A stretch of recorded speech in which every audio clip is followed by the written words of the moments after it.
Good, I would say good morning, good evening, good afternoon. We have people from a lot of places. And we start this meeting. Unfortunately, my moderator, who we're just preparing, worked an hour from Pakistan. He just calls me that he has an internet problem, so I have to do some improvisation and start it up. As soon as he comes in, he will take over. Okay. So I have people from 16 countries at least registered. We have now 16 people here. We expect more. And on the future of humanity and entitled Overcoming Anthropocentrism, the Root of Our Existential Crisis. It is good to see so many people from so many parts of our planet to join together in this dialogue, which was triggered by a post I did on LinkedIn, and a lot of reaction came out of it. So that started the first dialogue, and now we have the second dialogue because there was a call for a follow-up. So let me start with making some comments on what we can talk about. So as I said, we have a time difference that from Mexico to Sydney of 17 hours. So thank you for be here at different times of the day. There's a reason why you have prioritized this peer-to-peer dialogue in your busy schedule. As someone who cares about humanity and our planet, some of you with a remarkable ecological footprint. The urgency of this dialogue has never been greater. Humanity is in deep trouble. And the world's best forces of change and transformation who dedicate their lives to building a better world are deeply frustrated and deadlocked. We have been losing the battle for a healthy planet and for peace for 50 years. This is the price we pay for naively believing the narrative that the system that causes our problems and feeds on our misfortunes will reform itself from within. Let me welcome you to this dialogue as the rightful owners of planet Earth, who are forced to watch impassively how tiny elites hijacked our property for selfish ends and destroy our living space with impunity. Let me point out some issues we could address in this non-hierarchical dialogue, and you will, of course, add more to it, as we will freely share our thoughts and ideas while listening attentively to other points of view on how to deal with the existential challenges that faces humanity and that we must overcome. Of the 5 questions crucial to understanding the social evolution of humanity, we have the answer to 4 of them. We know where we came from, where we are today, and where we are going. Because the time that will tell has already told. We have traveled from the brink of the grave, from the brink of the cave to the brink of the grave. We also know the answer to the 4th question. What kind of future do we want? What has brought us together here is not to discuss how bad it is or can become, but how good it can be and what we need to do about it. We are here for the 5th question, as yet unanswered, which can be summed up in a 3-letter word. Not what, not if, but how. How can we achieve the future we dream of? We cannot redeem the past. To survive and enable future generations to live, we need to rescue our future. I would like to extend a special welcome to the young people who join us today, because they are the ones who will populate the future and therefore have a special responsibility to make that future possible.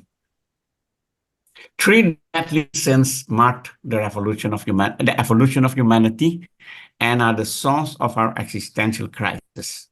They are power and greed, driven by selfishness, and fame, motivated by narcissism. The sleepless night of the billionaire who wants more money is not explained by greed, but by the desire for fame, to have prestige, to impress the less fortunate, and to be praised as a celebrity, the wealthiest person, or a role model. So we see power, greed, and fame going together to create a big problem. Today, the collateral damage of modern civilization may be the extinction of humanity.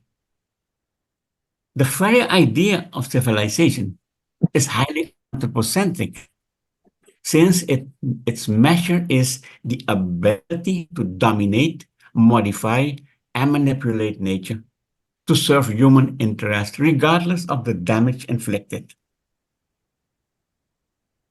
The question is, what can you do about it as an individual? And the answer is simple: nothing. Unless you join with others in a movement powerful enough to shape a different version of humanity.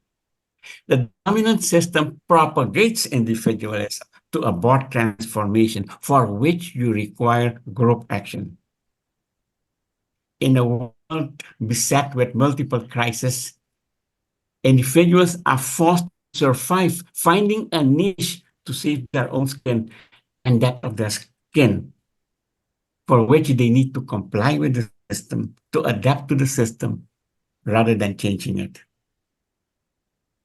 The system then blames its victim for not providing a solution to the atrocities and misdeed it imposes. The mantra of the system is change the world, start with yourself. That sounds great, but under conditions of severe domination, it is merely a tool for maintenance of the system that is counterproductive to transformation. It is like saying to the slave, in conditions of hereditary slavery, change the world, begin with yourself.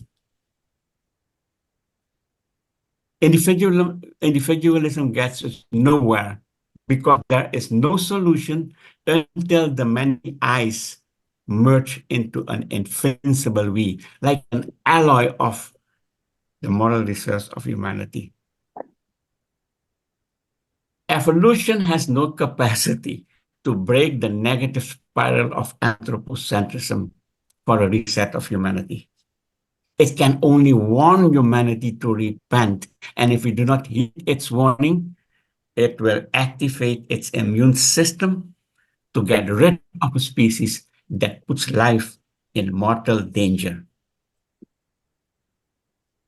In an existential crisis where you are going in the wrong direction on a steep slope, you will not suddenly reach the mountaintop. It takes powerful social forces to radically change course in a step-by-step movement to overhaul the failing system. The only remaining force capable of restoring harmony with nature, with our fellow humans, with other cultures, and with ourselves is the moral resource of humanity. Their turn has come in evolution to initiate an iconoclastic extra systemic reset to rehumanize a dehumanized humanity. But how can moral reserves lead us to a better version of humanity as a peace-loving, life-loving, and cosmocentric species? Humanity needs an overhaul and a reset. At stake is the survival of the most gifted species in the universe we know of. So more than cosmetic embellishments, this requires a huge transformation.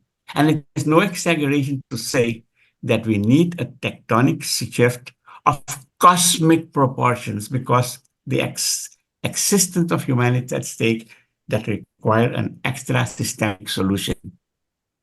In simple words, An extra systemic solution means that when the drunk driver recklessly maneuvers our bus between deep cliffs, the passengers decide to take the wheel.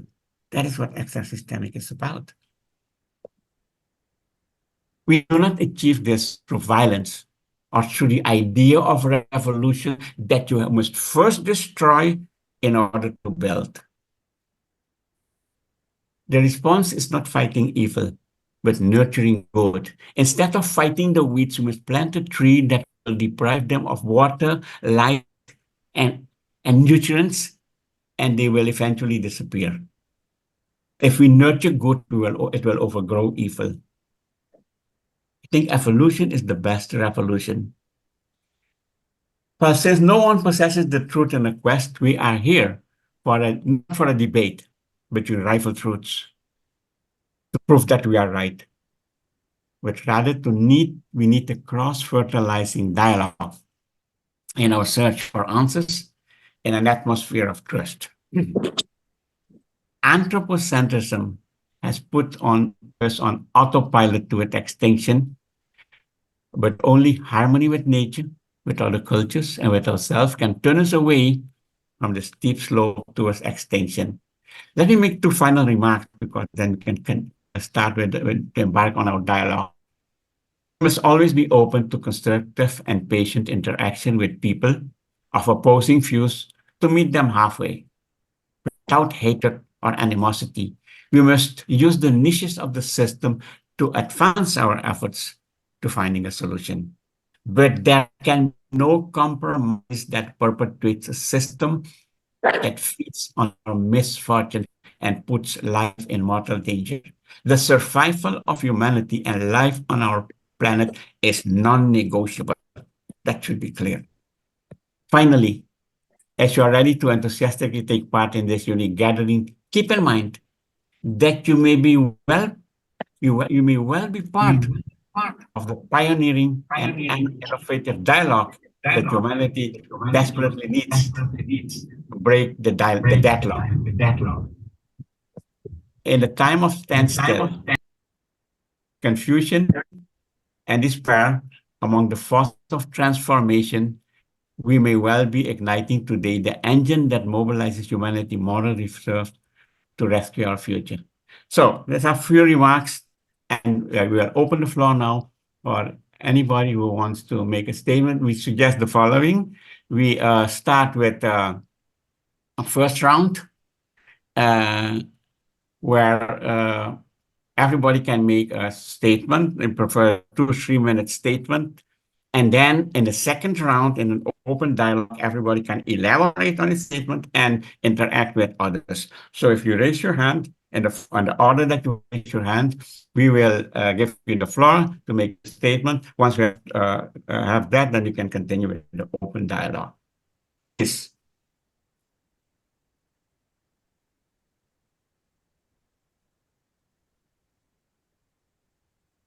Okay, who wants to take the floor?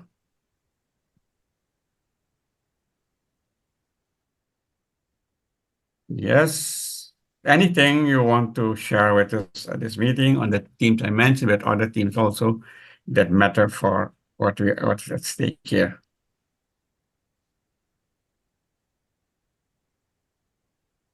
Okay. Who wants to make a statement? Yes, Ronald, you have the floor. You unmute, then we can hear you. Okay, Yes. thank you so much. I guess I have a thought, and it's something I am struggling with.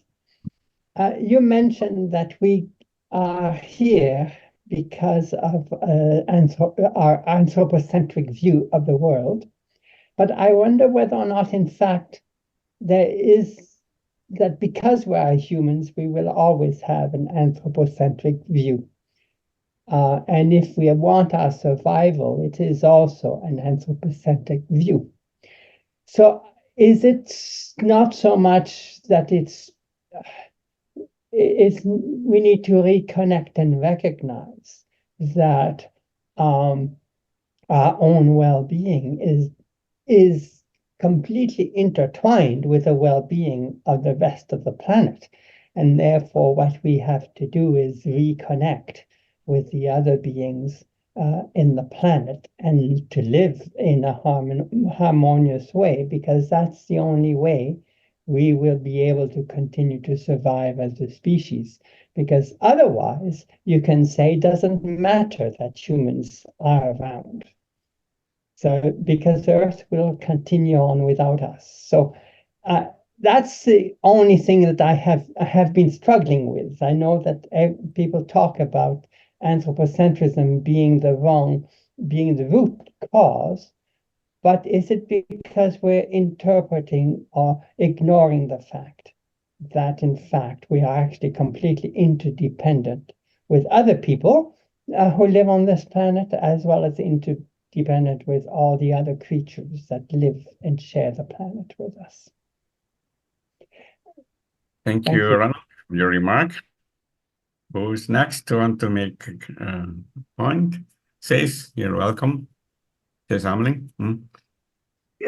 Just following up from what you said about that, when we disappear, the planet will go on. That is very questionable, because I think the interesting thing is that we have two planets. We live on two planets, planet of Mother Gaia and the planet of the humans, and they're doomed to live together. I think we are judged to be together.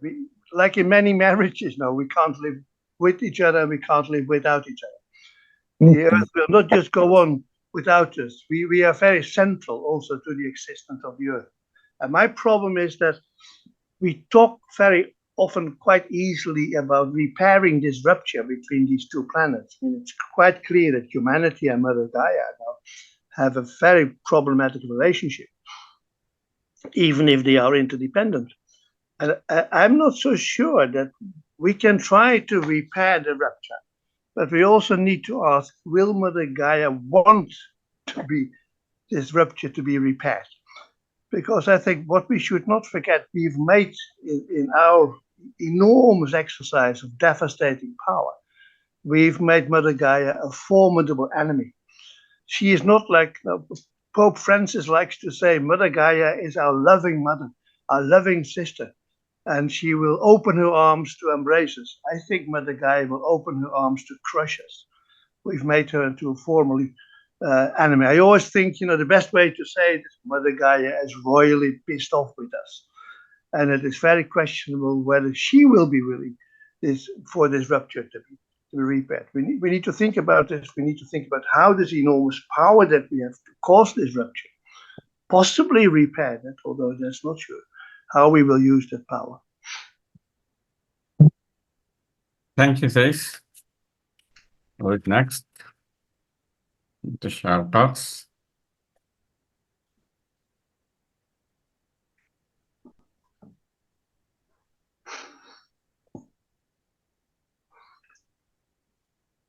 Floor is open. You can come up with other issues, and then afterwards we can have the more interactive discussion. You can already react on all this if you want so.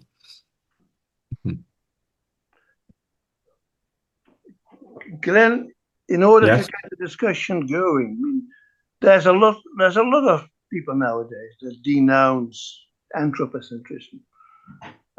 But I have the position that we don't have too much anthropocentrism. We don't have enough. We don't have enough in the sense that it's a scientific fact that humans are now at the center of the planet. We are the only ones who can change the course of the planet. We are the only ones who can devastate it many times over. There's no other living animal that has that power. For the first time, we are sort of the most decisive geological force. That's why we call this epoch the Anthropocene. And we have to admit that. We have to just come to the realization that, yes, now we have an incredible power, and we are at the center of the planet. And the question is, when you denounce anthropocentrism, you run the risk of not seeing that and not accepting that enormous responsibility that comes with our power. So I would like to plead for not necessarily thinking that we can easily do away with anthropocentrism or we should denounce it. I would like to plea for what I call a responsible anthropocentrism. Accept the scientific fact that we are at the center of most developments that take place on this planet, but that we have lost the responsibility, the moral responsibility to deal with that. So responsible anthropocentrism. Okay. Maybe I can make some comment because of this anthropocentrism issue now here. Anthropocentrism is a problem because there are a lot of animals on planet Earth. Everyone has a space and tries to do something. But one animal decides that he's the emperor of the universe, but she's not. And that he or she can do whatever he wants. And that everything is made to serve the purpose of the universe as humanity, then we have a problem. And then we get the kind of problem we have here. Of course, as Ronald said, we have to find our way to survive and to develop and to find a place in the totality. But he points to the word that's important, that is, you need harmony. And harmony is the negation of anthropocentrism, which means it is the negation of one species claiming to rule the universe, because that's what anthropocentrism is about. Not that we like to be human beings, but that we like to rule the universe and be the emperor. And so I think that what we have to do is to find a way to live in harmony. There is no sustainability without harmony with nature. Non-sustainability is a recipe for extinction in evolution. That is a very clear fact. So when I talk about anthropocentrism, I'm not talking about humans liking to be doing things, but it is about humanity that took the role we have now, and we have to change that. We have to go to a more cosmocentric, a more, as Ronald said, a more harmony-based point. And I say in the mind that a lot of people are some even confused about anthropocentrism. We have to look at what happens with humanity and try to find the cause of it and say, how can we have harmony with the rest? Otherwise, no solution for us. So that's my comment here. There's a hand up there from Gabriela. Gabriela, please. Yes.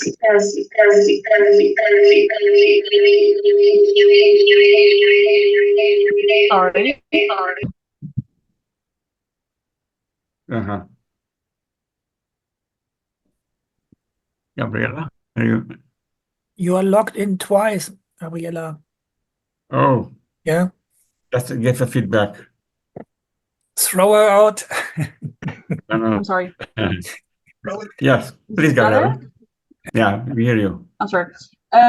Thanks everyone for being here today, and thank you for hosting this meeting, Glenn, and everyone involved. Thanks for your comments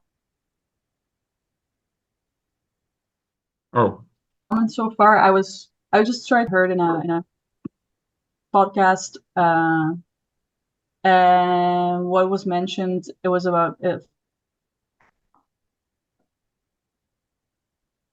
climate change and about the anthropocentrism being a debated term because of the universality of humans within the concept. So we miss you a bit. As if it's as if all people. Okay. I think I'm gonna go on my phone. Yeah, I'll see you in a bit. In the meantime, I'm just going. Okay, we'll see you back because the sound is not good. Yes. Okay. Who's next? We can Yes. flexibly open the discussion. Yes. Okay. Yes.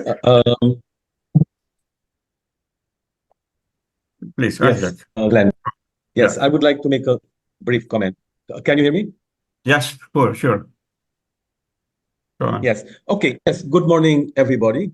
And in particular, Says, Hameling, and Gabriela. We have good memories of the Brownsberg Amazon encounter.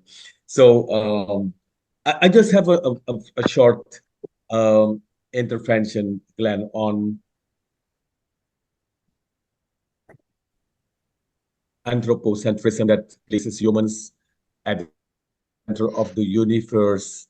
And that is the complex thing that in our Western world, there is an emphasis, an exaggerated emphasis on the, the observable physical world. And that includes also things like nations, laws, multinationals, corporations, communities. And people believe that these entities are the hardcore of our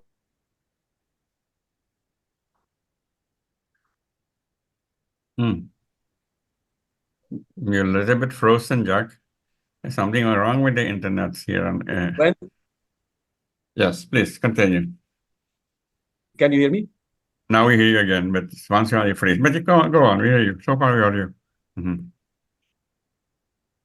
Yes, yeah. So the complexity problem is that people in this Western world that all these entities like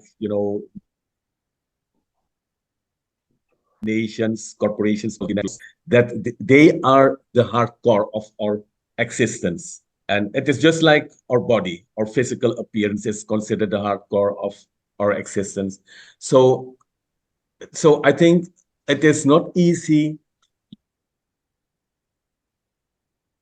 to deal with the other way, of looking at the harmony between let's say people and nature, culture and nature, and balancing them.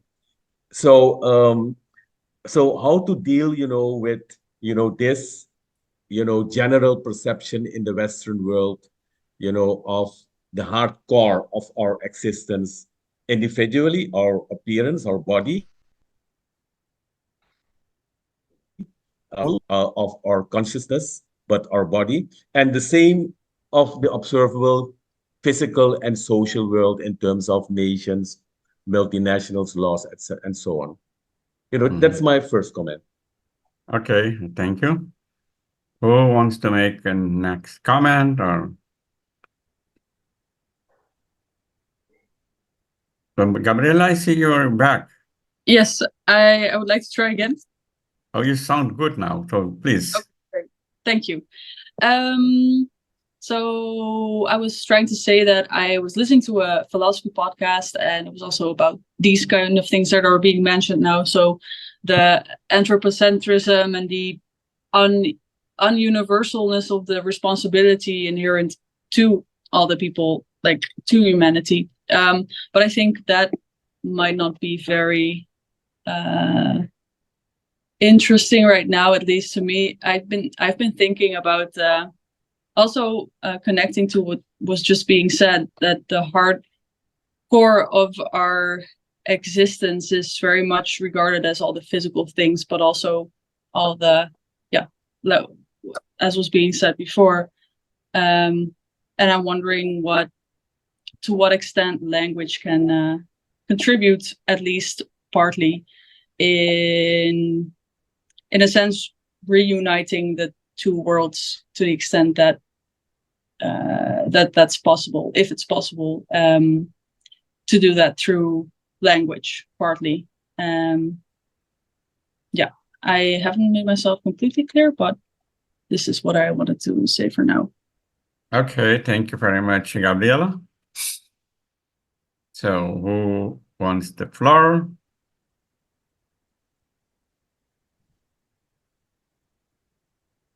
Maybe I should make a remark here, because we are talking about a very serious thing that we can go extinct. It's not a hypothesis. It is not doom thinking. It is a reality that is on our plate. That is real. For the first time, it's so real. So we have to deal with that. And anthropocentrism is one discussion, but it is about what do we do with the planet. I mean, call it anthropocentrism or call it mischief, but we are doing something to destroy the planet. We are a parasite that kills its host. That's what's happening. So in addition to theoretical discussion, that's what and we have to stop that. And we are the actors who can do it. David, let me hear you. Hello. Glenn, you're quite right. Okay, I've been working on this since I was 18. The rate of deforestation was crazy. The problem is people.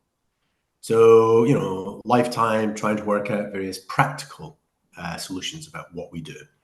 So your invitation is correct. Your analysis of the situation is correct. Whatever the language we use, we can argue about. But basically, what do we do? What do we do? And here we are gathered together. What do we do? 17 of us, not one of us, not two of us, 17 of us. What can 17 of us do? One observation I made, though, that I think it would be quite useful for people to consider is that whenever anybody is talking, we are outnumbered by the people listening. If we can empower the receptive state, that is the people listening, and action comes out of the receptive state, not the talking, not another discussion, another conversation, but an action in the receptive state, that is potentially scalable. Because you can have one talker, 10 people, one talker in a million. The beautiful thing about this process, like the Quaker, anybody can speak. And I'm impressed by this group because there's not many people that have just started to talk. A lot of us have just sat there and listened. I'm like, oh, this is quite a rich environment. But the question is, what are we doing while we're listening? And how can we manifest power together as 17 of us? Because when this finishes, I'm going to go back to being one person. So are you all. Okay, in little groups, or maybe you're connected with a group of power. I don't know. Okay, I don't. Okay.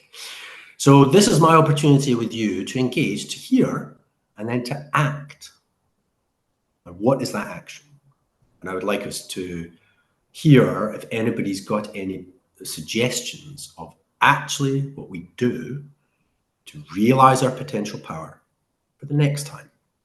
Some kind of growth, some kind of progression. That's all I have to say. Thank you very much for listening. Thank you, David, for your interesting remarks. Next, who wants to make some statement next?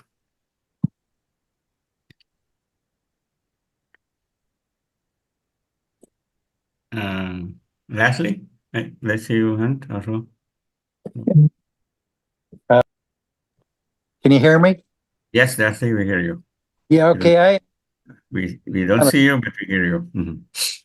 I'm on a cell phone, so I haven't figured out how I can raise my hand the way other people have done that. But I've got kind of a dark view of really what we're up against. And I've kind of broken it into like 4 different types of things that may be totally controlled by genetics. That's reproduction, survival, greed, and the last one is just migration. And why I bring this up is because the world population just continues to expand. Mainly because, sex is a very strong survival mechanism. Then none of us really asked to be brought into this world. We were born, we weren't asked, we just came into the world. And then you have to survive. And survival means, you do whatever you have to do to survive.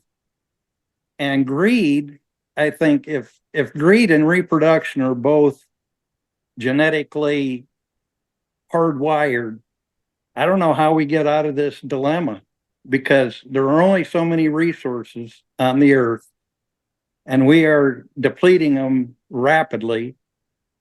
And this is evident today because people, from South Africa, South America, Central America, everybody is, migrating. They're trying to survive by going to a place that they think they can survive.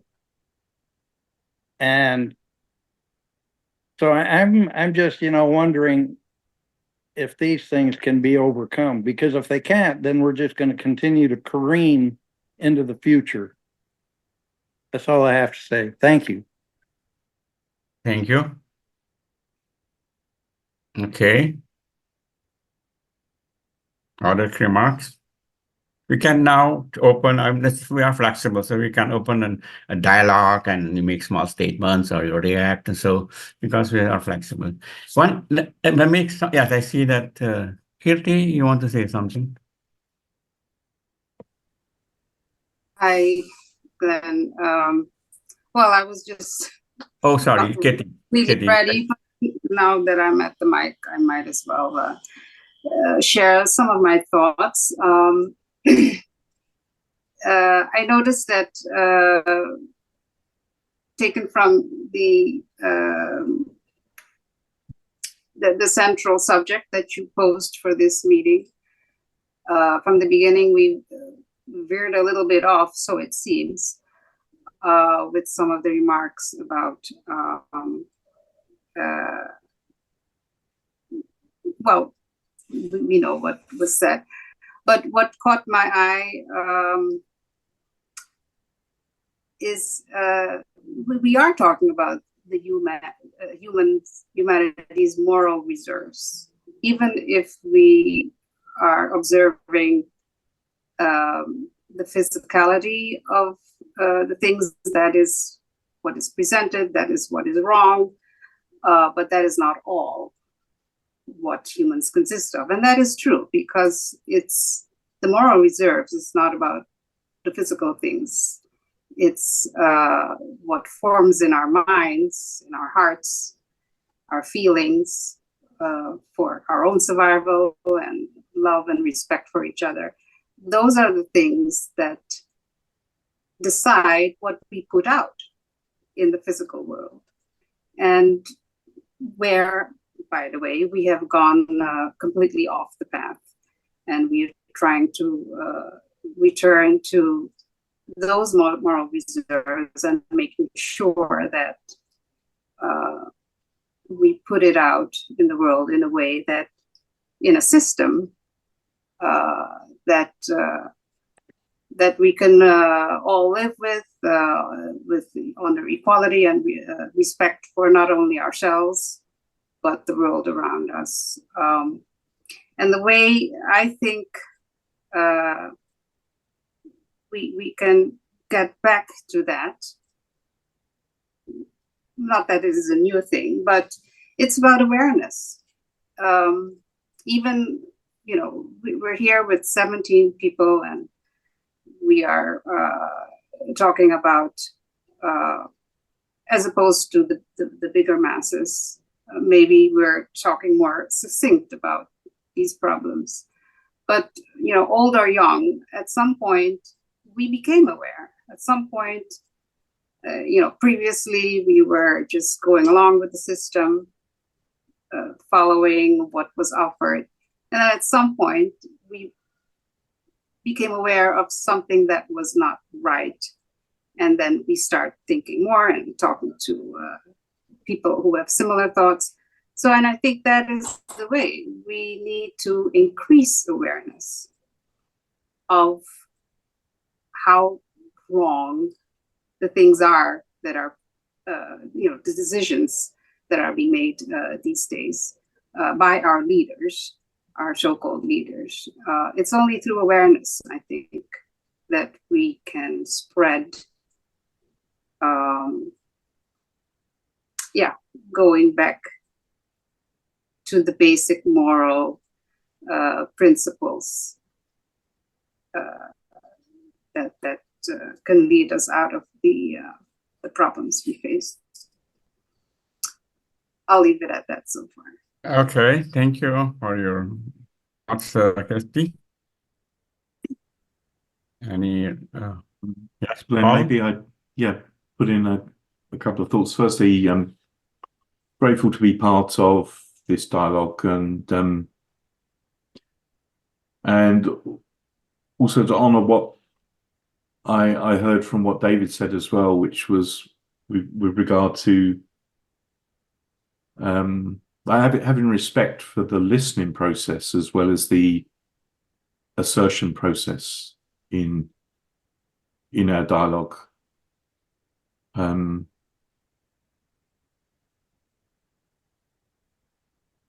really often feel that people don't hear. We don't hear what each other says. I'm struggling to be positive about humanity's future. Glenn, we had a wonderful conversation the other day, and you drew a distinction between positive and optimistic and pessimistic, and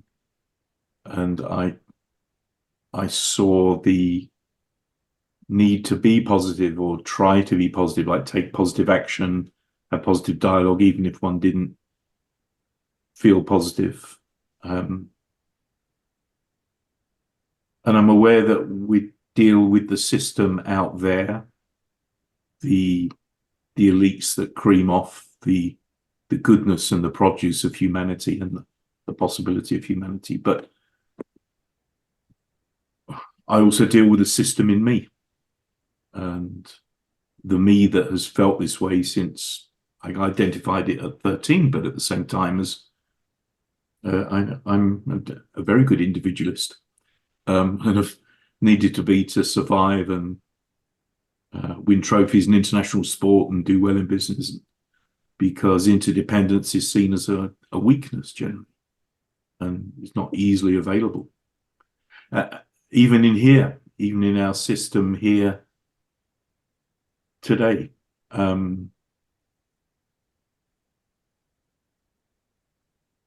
But there's almost a bittersweet paradox in our system here that we probably found people with philosophical and spiritual proximity to ourselves, the chance of which to find these 17 people must be in billions, and yet there's a struggle within that dialogue to find a harmony, and outgrow individualism, whilst at the same time representing our worldview and our findings so far. It's already we started with anthropocentrism versus cosmocentrism. There's now the proposition of responsible anthropocentrism as opposed to cosmocentrism, and a kind of new idea to me, really, which is 2 planets rather than 1, which is and also, would the planet survive or thrive without the human, or not? And of course, these are the seeds of big argue struggle, and yet they come from perhaps our own, when I say entrenched worldviews, I guess in many ways our worldview should be entrenched as well as fluid. But, we've been doing this for 40, 50, 60, 70, 80 years maybe. So is this paradox for me of the building of the dialogue from the individual worldviews and experiences, and yet finding the common ground, and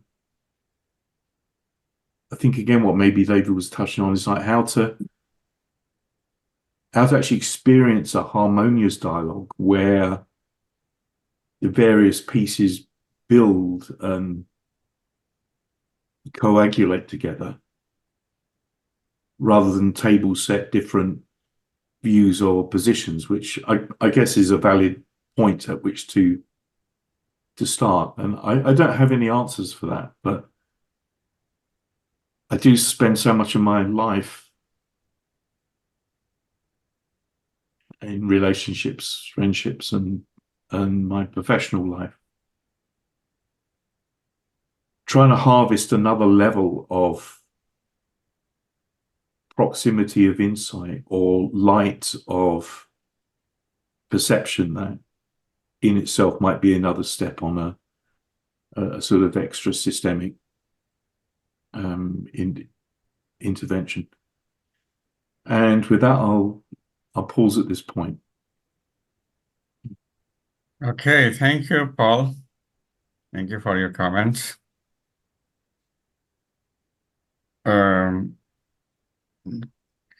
Regarding me some remarks since you don't see any hand. First about, I think Leslie talked about the reproduction. There's a problem that we are becoming too many, but there is one problem, one thing there that uh, if people get a higher level of well-being, call it development, then you tend to see a reduction of the population growth. There are countries with negative growth, Europe, Japan, and so. So the that factor should be factored in also. That if you leave people in poverty and all kind of misery, that you get this growth of population easier than when people are busy, are professionals, have to work hard and so and have little time to have a lot of kids. So there is a corrective factor that's going on that we have to look at. It's not only someone that will grow and grow and grow.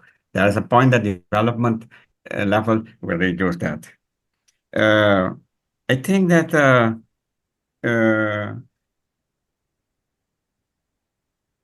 we have a couple of issues we talk here over, and all are in a way related to what humans do and what humans will be on this planet. When I wrote my book, Quest to Rescue Our Future, the first title was Quest to Rescue the Future. And I had to change it because the future will come with or without humans.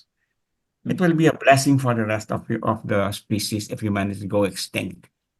If we don't change course, because we are the most harmful species ever to walk on Earth. But the point, so and at someday we will go extinct. That's not the problem. The problem we have, I think I have, is that evolution and nature tells us you can live, you can thrive. Your time is not gone. Survive and please enjoy. And we are undermining that possibility that evolution and nature gives us by committing either suicide or euthanasia. I'm not quite sure which one of the two we are doing, but that's more or less the sphere. So, but that, and if you say we, it is not humanity. The majority of humanity wants to survive, wants to live. I can do a big research in the world, and the result will be that we want to live in peace, quiet, educate, have kids, etc. That's what 95% of humanity wants, not extinction, not war, not all the kinds of stuff that happens. So if 95% of humanity is okay in its aspirations, then there should be a way, not easy, a shortcut to cater on that, to mobilize that, and to create that in the big transformative force. I call that group the moral resource of humanity, and we bring them together, we can get very farther. David, I saw your hand. Sorry, Ronald or Ronald, please.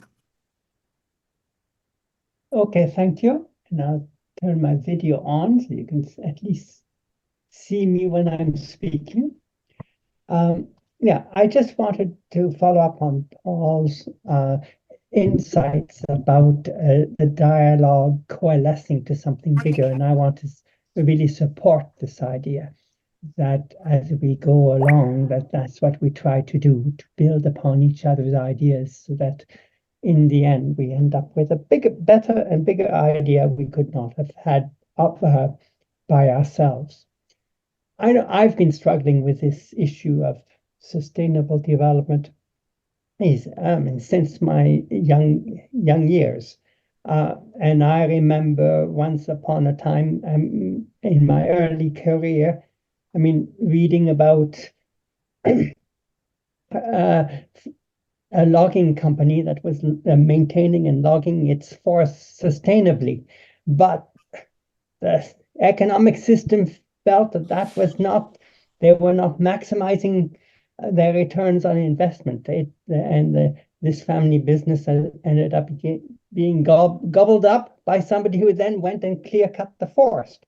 So my question was at that point is how on earth do we make sure that if people do things sustainably, that in fact it is allowed to thrive, as opposed to this other aspect that is really looking much more on a short-term basis. And I have to admit, I have not found the answer. I've been looking for the answer ever since I started, and I still don't, although I have a better sense of the problem, but I'm not sure I've ever found the solution.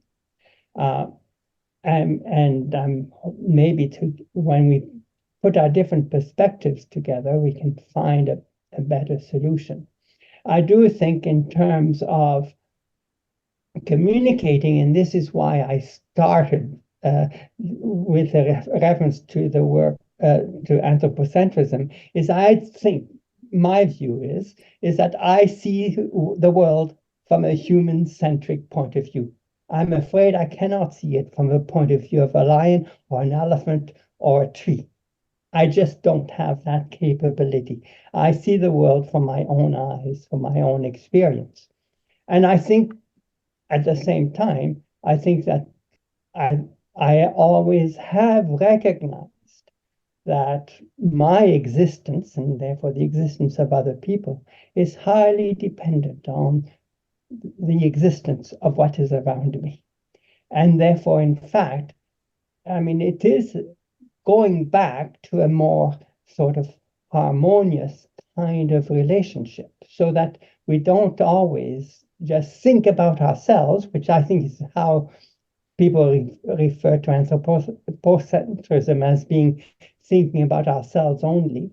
But I think we recognizing that we ourselves are not sort of on an island. We live in a system, and the health of the system is what determines our own health.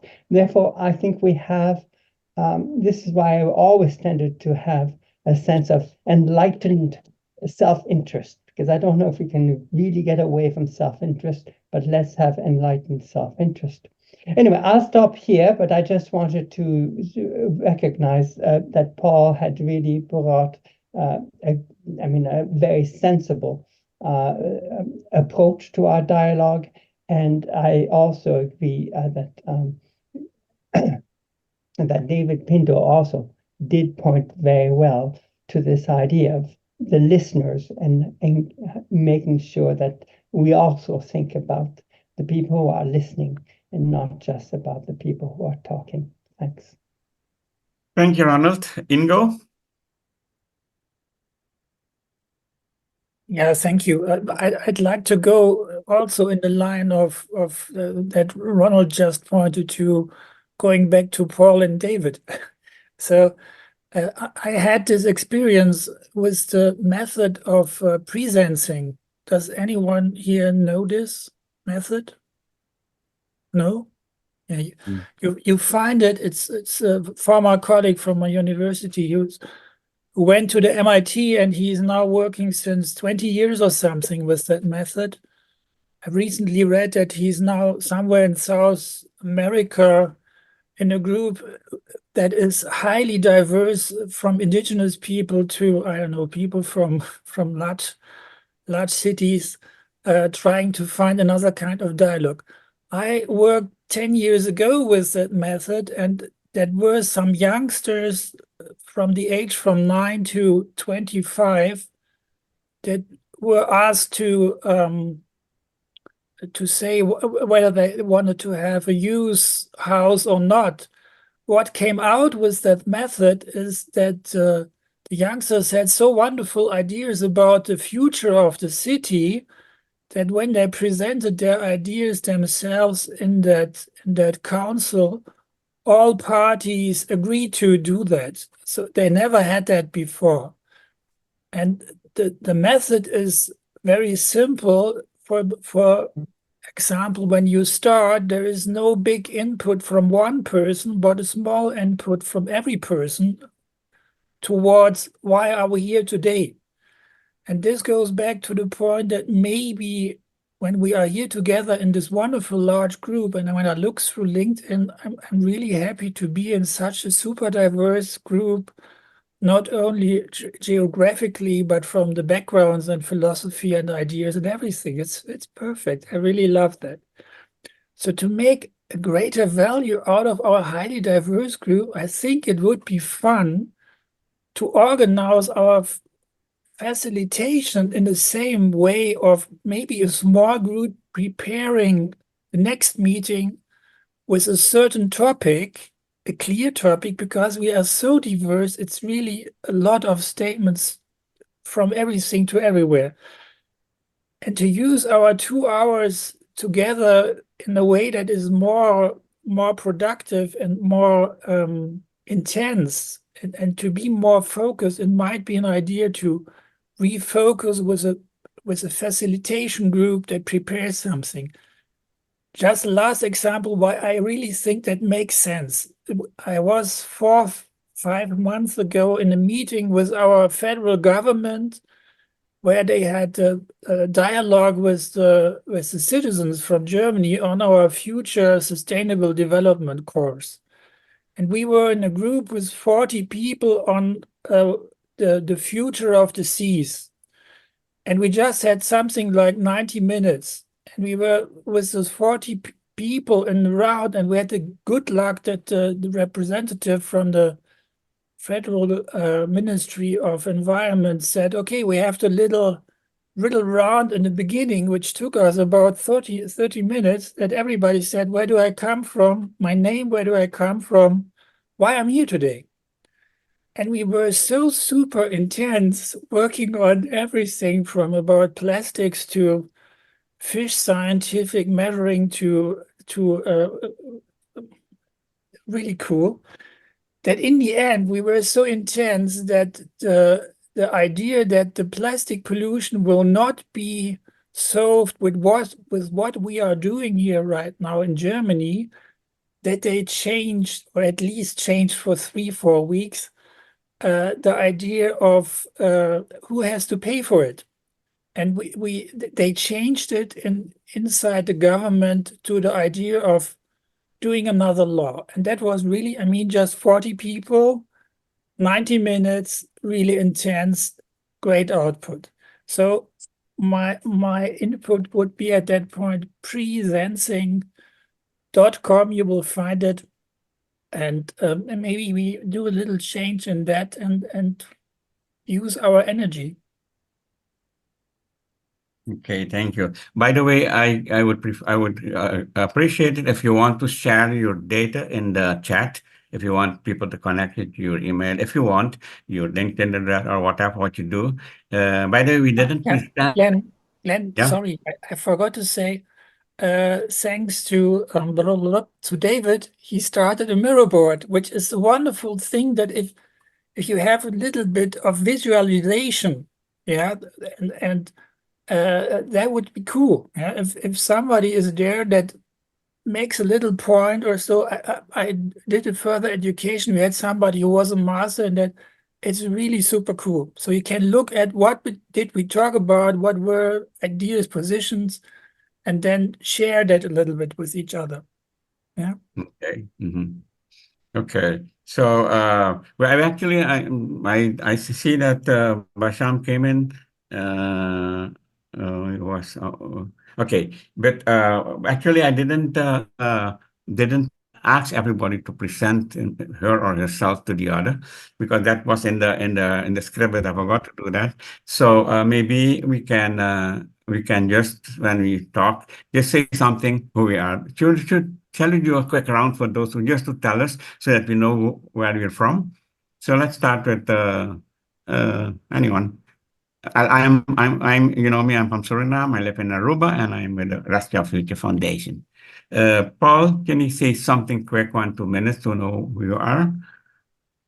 Yeah, very, very quickly. Hello again, everyone. I'm originally from London. I've been living in California the last 12 years, but due to my wife's involvement in the military, we've moved to El Paso, which is in Texas on the Mexican border, and I've been here 2 weeks. This is my island of sanity and no dust. And career-wise, I'm a master executive coach. I do leadership development and team coaching with, organizations like the UN, White House, WHO, and apply my kind of attempts to bring about kind of common perception to maybe challenge some of what is just a rolling ball of assumption around sustainable development goals, sustainable development, sustainability, global warming, all the kind of key libertarian left-wing assumptions that we maybe haven't ourselves taken the time to deeply study or question.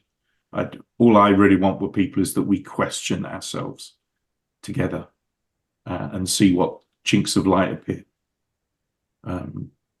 Clearly, we're fouling up the planet's environment, but that doesn't mean that there's going to be 275 foot of water washing away Manhattan that we need to start freaking out about and making everybody eat cockroach powder.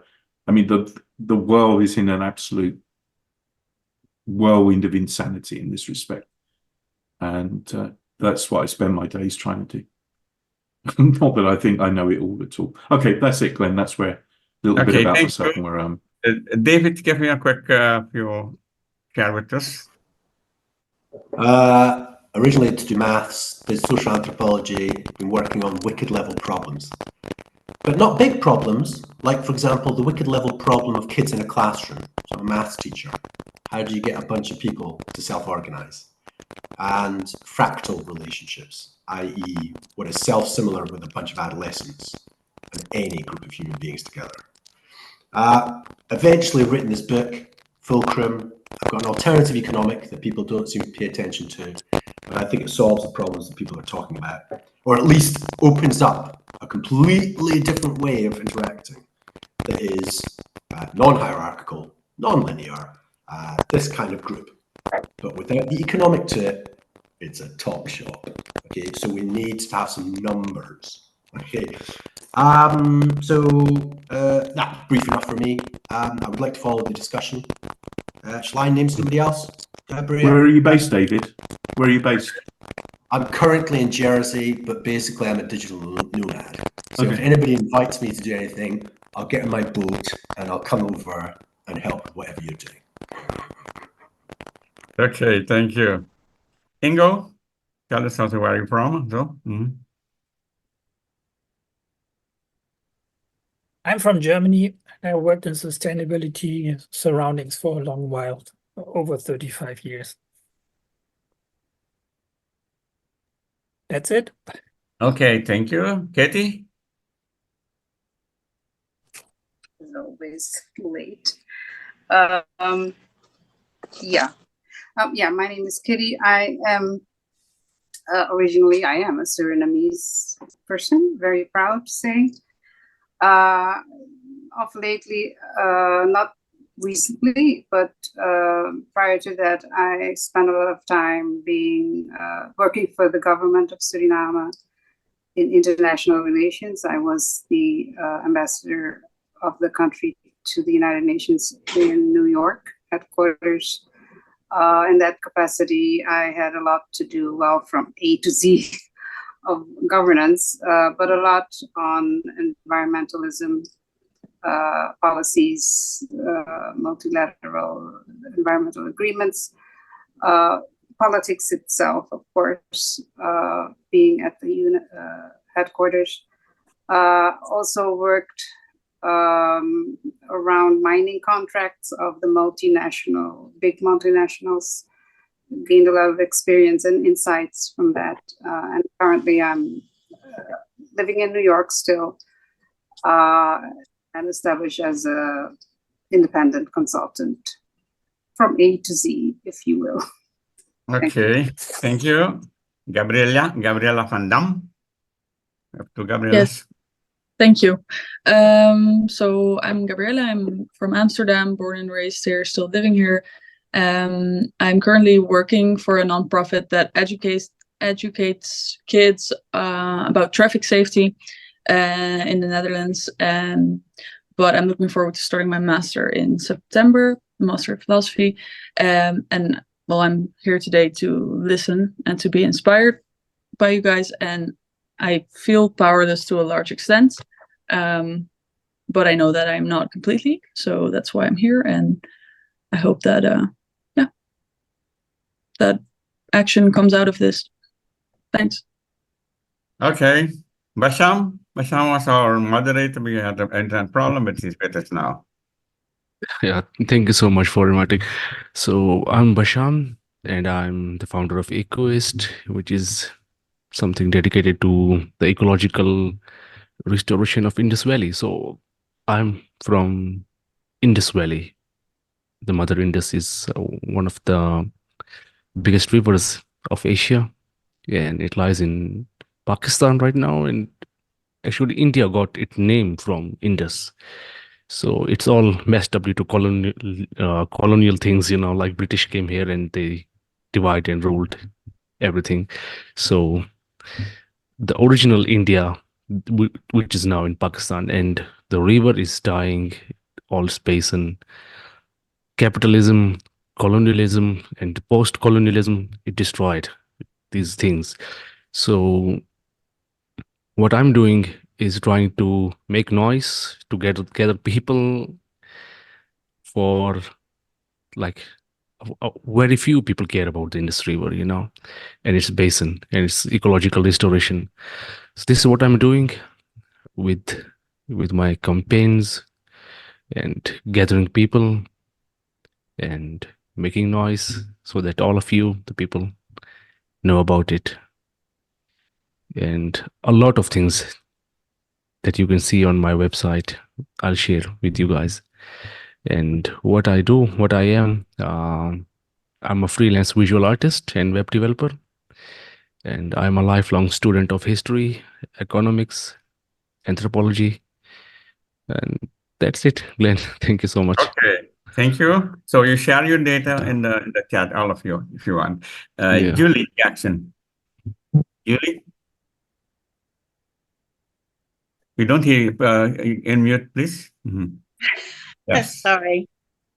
My name's Julie. I'm based in the UK, right in the middle, so in an area called the Midlands. And I'm an educationalist who has had a lifetime of being interested in global issues. But in more recent years, I've had more of an opportunity and more of a desire to become active in that realm. And thank you very much for having me at this discussion today. Okay, thank you, Julie. Leslie? Just a minute here. Go on without me. Can you hear me? Yes. Okay. Just a minute. I see I'm you also. Tennessee, the United States. Worked 40 years in aquaculture research and also constructed wetlands research. Currently, I'm retired and really enjoy doing work like permaculture, aquaponics, and just sustainability in general. I have about 11 acres that I'm trying to kind of restore to the natural system. And all I know is it all costs money. And the thing is, I try to live my life the way that I think is sustainable, but I've also come to the realization that everything costs money. And that's all I have to say. Okay, thank you. Gabriela? Varios? Hello, everybody. Why am I here today? Well, as some of you, Basham, said, I'm a lifelong student of history, anthropology, and life. I'm Mexican. In another life, I was a lawyer. Tried to make sense with laws, as Jack Menke said, Try to understand these entities, nations, corporations, multinationals, and how to deal with. But also, like Kitty said, how do we reach the consciousness of those monopolic forces? I listen to you and I don't find a clue. I'm also with a group of women who are trying to work around organic farming and create communities aware of food sovereignty, trying to get out of the systemic money. You know, if you make your food, then you don't have to pay your life, as you know, as Leslie said. The extra systemic solution. That's why probably I'm here. I still working on how to do it, and the we idea is so important. The silence, you know, trying to hear you, and it's beautiful. At least we share some of these these questions, no? And well, here I am. I stopped being a lawyer. I think it's true. Law just keep things as they being, and I'm very worried observing all the growing up of the so-called right governments, the right groups, the right corporations acting, how they have been buying governments, the way that this young so-called president from Ecuador ordered to get the Mexican embassy in Quito. It's just terrifying because it seems like it's happening again. But what do we do to stop that? So Okay, all. thank you, Gabi. Pierre-André.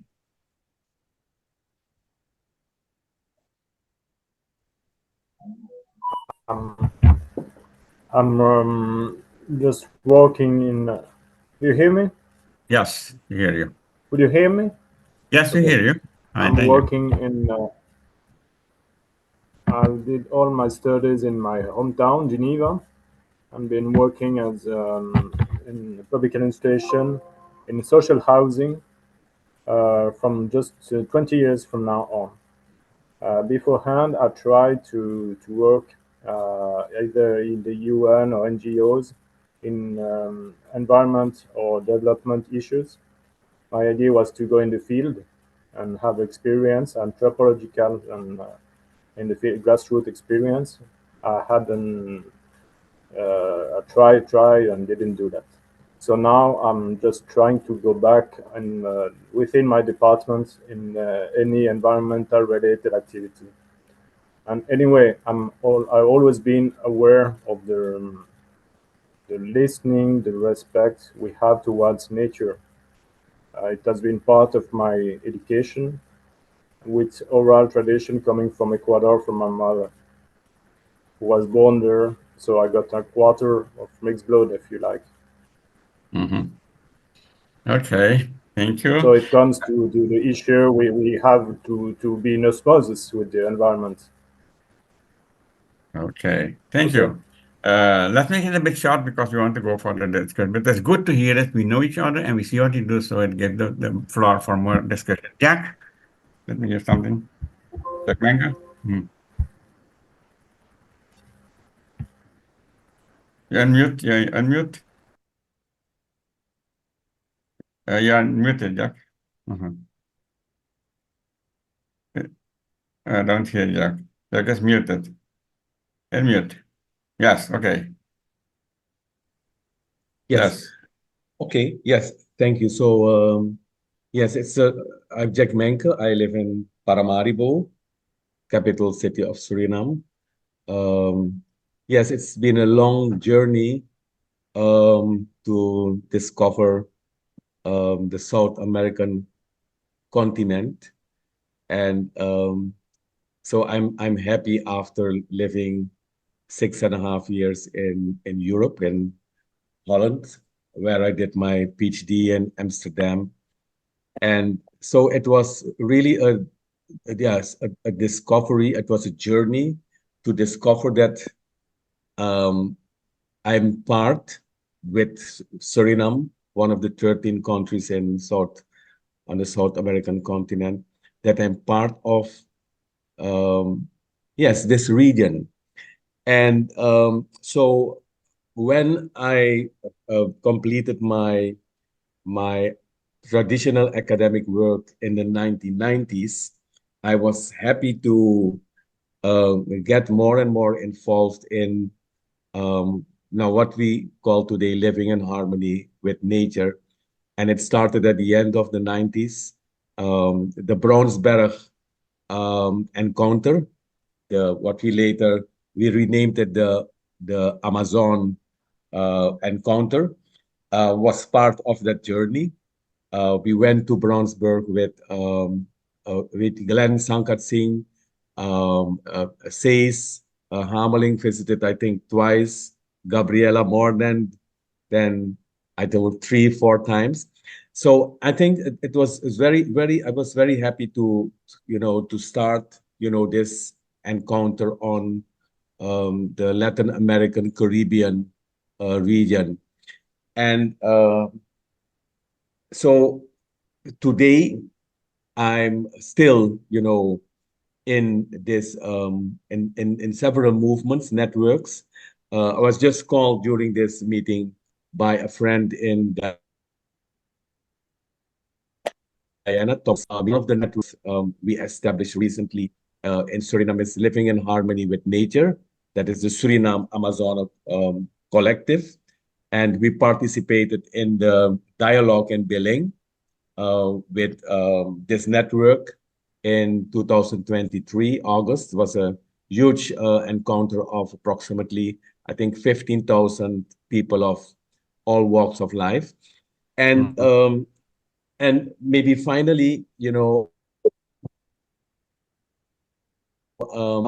on twin cities. Let me just mention it, twin cities in the Guyana Shield. And the Guyana Shield, involves 6 countries, part of Venezuela, Guyana, Brazil, Suriname, French Guyana, and I think there must be another country, a small Guyana. of Guyana. Yes, of course, Guyana. So, and that we will launch it in the beginning of May.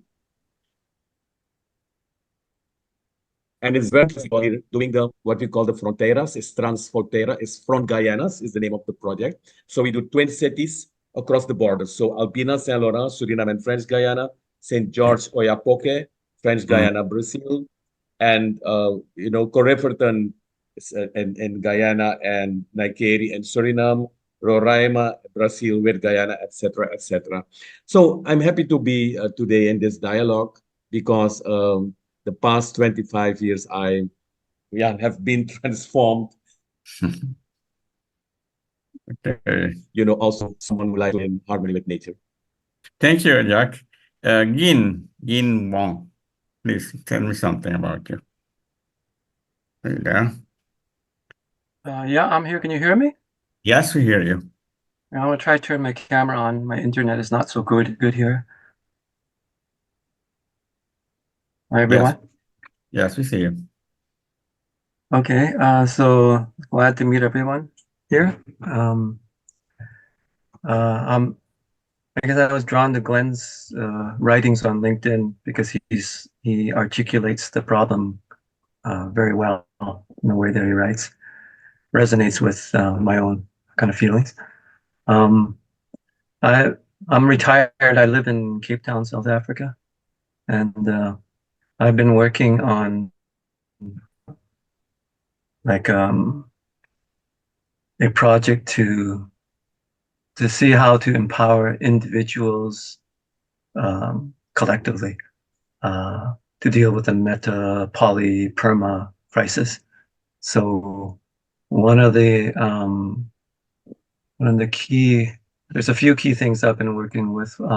We've been developing a praxis called Deep Humanity, based on a number of different sense-making topics that aren't really really popular. They're not really studied too much these days or ever. One of them is called progress traps. And I'm trying to motivate a new science of progress traps. Progress traps are the unintended consequence of progress. And so I think that understanding the nature of progress traps and how they emerge out of, I'm going to use a Buddhist term here because I studied Buddhism in my past. There's a term, an Eastern term called shunyata, emptiness, and there's a quite a deep connection between the unintended consequences of progress, which we call progress traps, and emptiness. And I think that it's a key oversight, like a cultural oversight of humanity itself over our entire species existence. And so I'm trying to articulate that in this praxis. And so within that practice, we've also developed a methodology called Stop, Reset, Go, which organization I co-founded a number of years ago as well. But it's a complex system analysis tool that allows one to apply this understanding of progress, how humans make progress, and the unintended consequences that come of that, and how humans, driven by intent, keep making unintended consequences for themselves, for ourselves. And the last thing that that's all connected to is a software system that I'm working with a software developer on for the last few years. And he's been developing it for the last 4 decades since his PhD. And we're coming close to having an alpha, but it's really a system that is, it's people-centered. So each one of us would own our own data, and we have anyone who wants to use that data, they'd have to get permission from us. And it's also interpersonal, meaning we could all communicate with each other using the system. Mm-hmm. And the power of the system is that it actually reflects how human consciousness works, how it operates. So it's as opposed to most other software systems, it's epistemologically designed. So we feel that that we need new tools to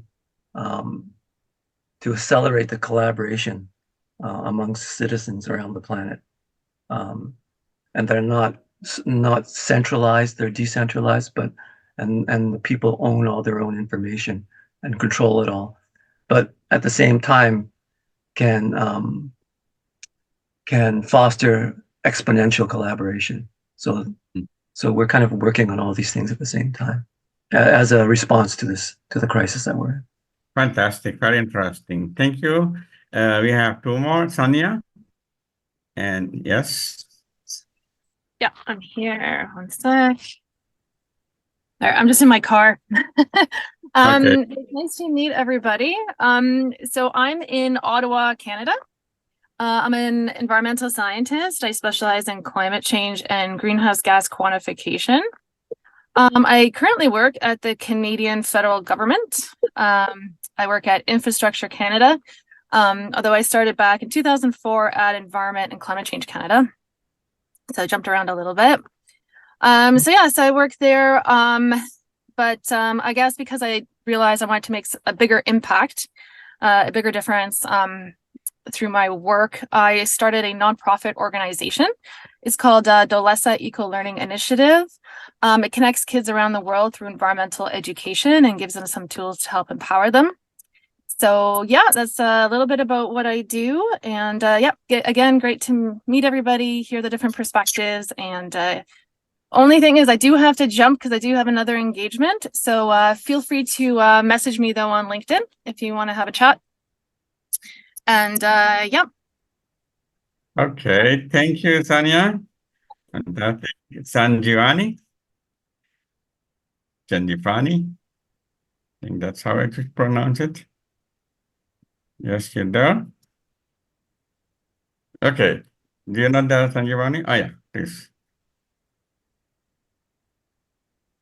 I'm a software professional, and from last few years, I'm searching for performing research for ecological development. So it's a kind of a development where we will have a balancing economy and ecology, because I found that whatever problems we are facing now are just because of the wrong definition of development, and we need to find out the ways so that we can have a balanced economy.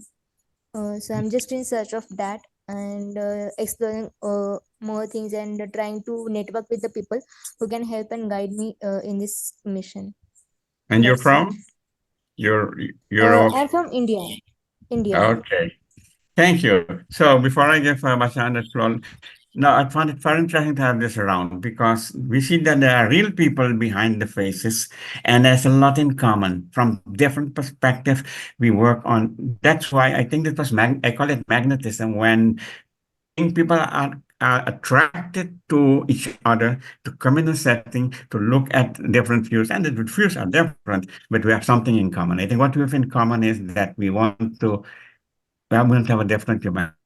I say we need a different version of humanity, and each in our other way we want to do that. But it is a big step. And what happens is that when we ask, how can we do it? We are often trapped in the system. We are afraid of power. We see that there are a lot of factors that stop us. People are trapped in it, and it makes it difficult. But we should not lose focus. We need to find a way to get rid of that system, because it will bring us to extinction in a way. So let's now have an open discussion. We have about half an hour open discussion on all aspects. And I see Basham wants to say something, please.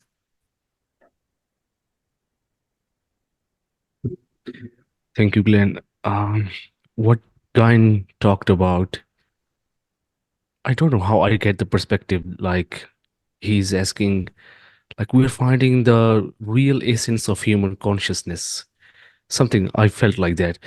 And this is what you started, Glenn, like humanizing the dehumanized humanity once again. And what I'm doing, like is a yatra, is a journey in consciousness, and which take me here for the ecological restoration and regeneration of entire planet. And I just started from the Indus River. And being a student of history, I want to tell something that can be very important for all of us to understand, like how to be, like what was to be a human. So, and what gone wrong, like from where we gone wrong. So what I'm going to say, it can be a bit harsh for someone, but please forgive me for that. The things happened from where we gone wrong was when the preachers try to preach, like we have it in the Arab invasions, the Islamic invasions, the Crusaders, like the early Christians, how they preached, and the way they took over Europe, and they just, all the Europe were pagans. All us, the Indians, we used to be the most advanced pagans who were connected with earth, with all the real things, with air, with water. We have the water gods and goddesses, the air, the earth, like for everything. Like we were really connected with totality, with cosmos, And what they did, like they snatched from us our original software, and they imposed something else on us, which was totally political, It had nothing to do with faith or anything like that. So I just ask forgiveness for my harsh words for that. Um, and I want to tell all of you to, whenever you have time, just go on Google and write what was Bhakti movement in India. So it was a highly spiritual movement, of all these Indian people. In them, there was Hindus, the Sikhs, the Muslims, everyone. Like they were kind of reuniting and reconnecting with divine. So in that, there were the Hindu sadhus, the Muslim Sufis, all of them, they were coming together and they were like sublimating in each other. So it was a kind of like connecting with higher self. The people were helping each other to do that in the different ways, and that was a moment of the Indian, what we say, the Renaissance. I don't know that exactly name. It was a kind like the art sprouted in Europe. When the Europe came out of the Dark Ages. I don't know that name. It was exactly the same period, a bit before that, when India was. It was happening there, and we get like Bishnois that time who were like so much connected with Earth.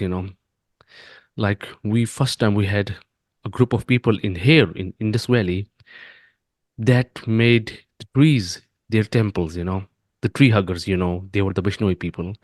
So that movement bring that. So right now we need something like that. And we are already doing it. Glenn is already doing it. If you follow him, like we are all moving to that direction once again, and that is needed. And Okay. Mhm. yeah, thank you. Thank you, Visham. I know what you're doing, and it's very interesting. So you can share in the chat some of your site and so that people can look at it. What you said reminds me of a phrase in the Quest to Rescue Our Future. When the darkness of enlightenment came upon us, which I will not elaborate that now. So, so please, Says, I forgot to ask you to present yourself, so maybe you can do it in a minute. Says, just say, we forgot you in the list. Well, I only happen to be the president of the Rescue Our Future Foundation, and I don't seem to be able to get rid of this magical figure, Glenn, because we worked for 10 years at the University of Aruba in a PhD program, and then we cooked up the Rescue Our Future Foundation, and we cooked up his book, and it just seems to continue. What I find interesting was when I brought the notary the statutes of the foundation Rescue Our Future, the notary, who's a very serious man, looked at me and said, "But Professor, rescuing our future, is that not a bit too ambitious?" And I said, "Yes, that is too ambitious, and that's precisely why we do it." And the nice thing is, if you get old enough, like I've been involved in all these different efforts to change the world and improve the world from the early 1960s, and most of the projects have all failed. I hardly remember any project, whether it was with an NGO or whether it was particularly with the United Nations. Most of the work of the United Nations has miserably failed, but there's no reason to stop. I call myself a desperate optimist. There's lots of things to be desperate about, but you can't give up optimism. You need to believe, that things are possible, even if they often fail. So let's realize indeed that this group is important because, as Aristotle once wrote, the group is more important than any member of it, and the group can do things that any individual member of the group could never achieve. So this is a great initiative, and I'm happy that we can do this within the context of the Rescue Our Future Foundation. Thank you, Glenn. Thank you, Says. So the floor is open for any comment, and we have some time still left, so please, you're free to take the floor. Just take the floor and make your statement. Yes, go on, please, Leslie. Okay, just a minute here.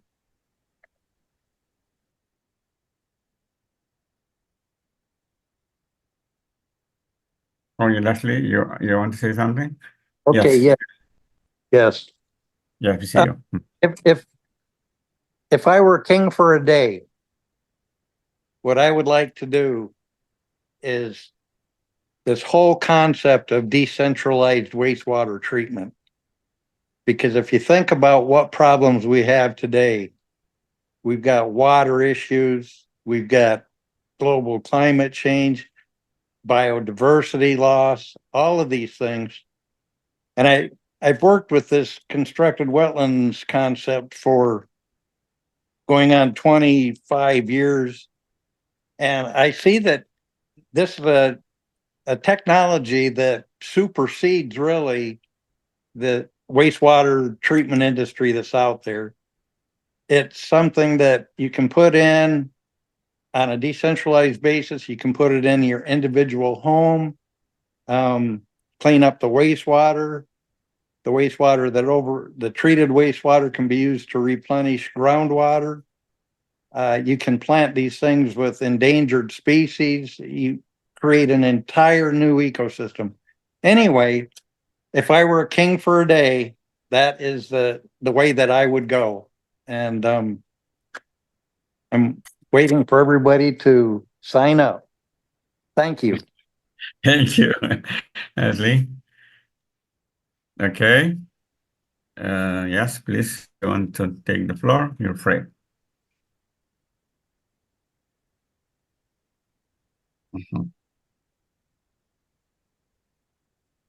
So we're heading to the last 20 minutes, and of course you can hang around because you are free people. And I think that we all know they have a big problem, and it is not just a big thing. We have to look for solutions, and you cannot solve the problem of a war going on and things like that, but at least we have to put a new base. And the question is, people ask me, do you have a roadmap? I say, no, I have no roadmap because I don't know the obstacles that will come. They are unknown.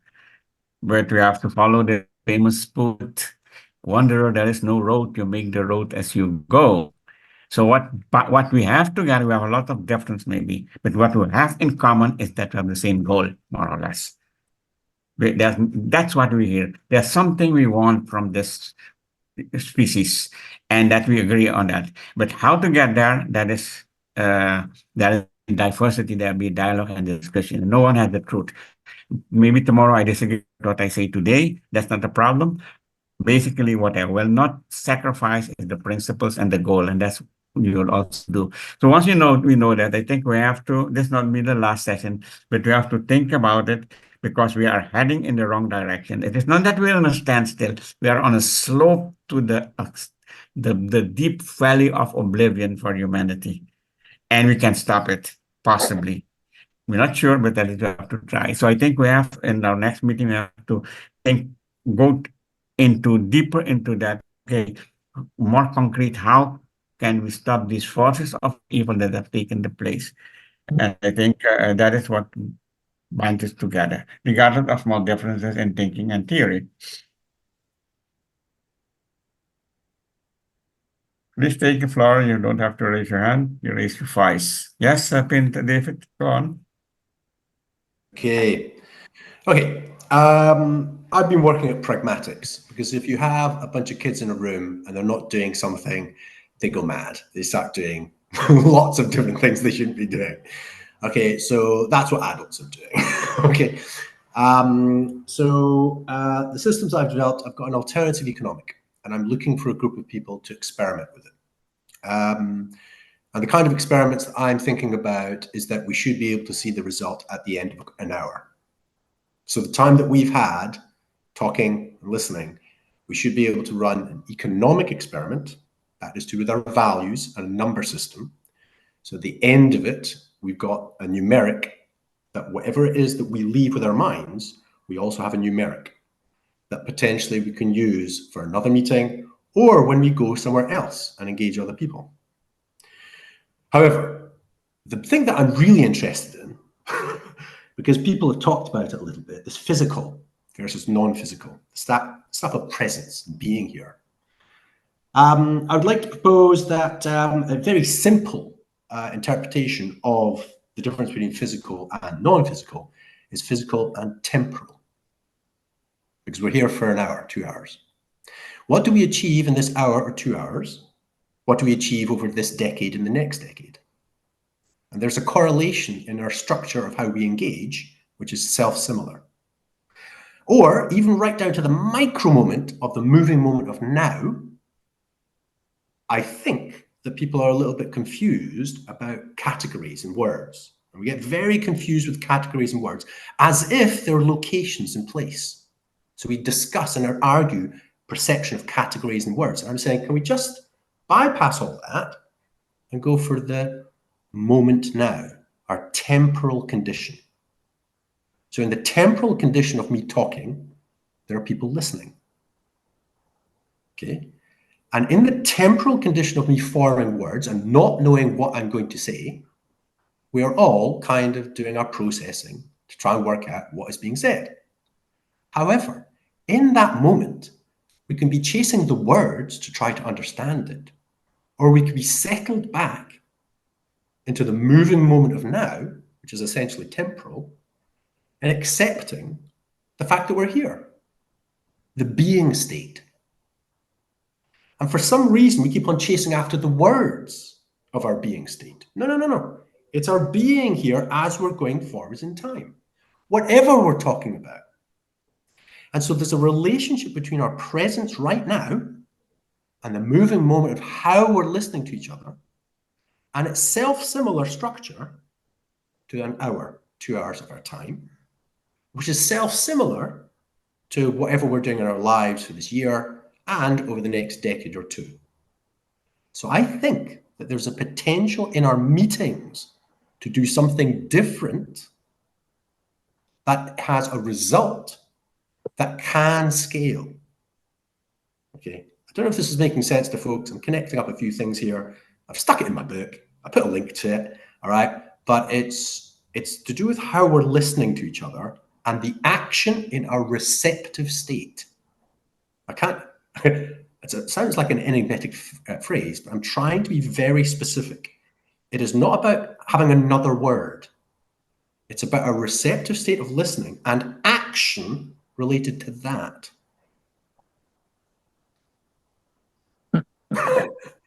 Okay. Yeah. Wow. Fascinating. Okay, who wants to say something? So we are planting seeds. Yes.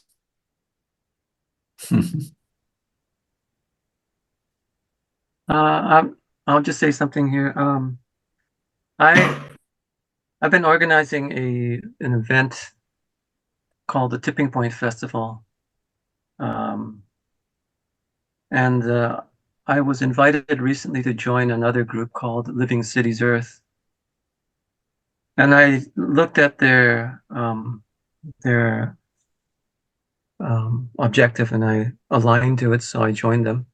They're kind of a group, a meta group. They're a group of groups with the same vision as this group. And their stated goal was to implement practical transition actions by taking all the resources of all the group members and developing a coherent framework to offer citizens and of all the cities of the planet. So their objective is to be in 10,000 cities with this program. And there's people who are senior members of city organizations or global city organizations that have thousands of city members, managers. So there is a real potential to scale. So I think I was just feeding off. I think Leslie was talking about the water. His idea to be, if he was the king for the day, is that what you said, Leslie? Or something like that. So I think the whole idea of Living Cities Earth is to kind of aggregate good ideas that can scale and then provide a means of scaling. And so I'm just putting it out there for everyone as another resource for this group. Okay, thank you.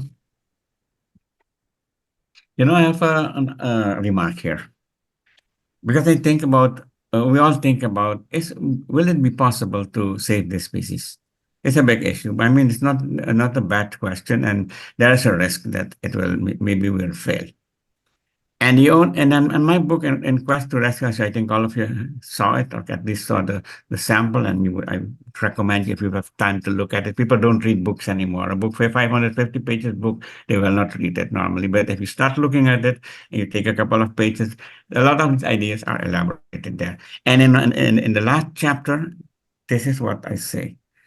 And I think there will be no solution for humanity if we don't realize a wide social movements. As I said, things don't happen uh, by a magician or by doing yoga. What is important, and I thinking about talking, it will happen when you organize the social force that can really bring the change. And I call it the morality of our humanity. So I see that at some point there should be a rescue our future movement that will bring about this. If we don't get to that, how it will work, see, I don't know. Not the traditional movements, but a movement of the moral research. People say, listen, we don't want to be sitting ducks anymore. Enough is enough. We don't listen to you.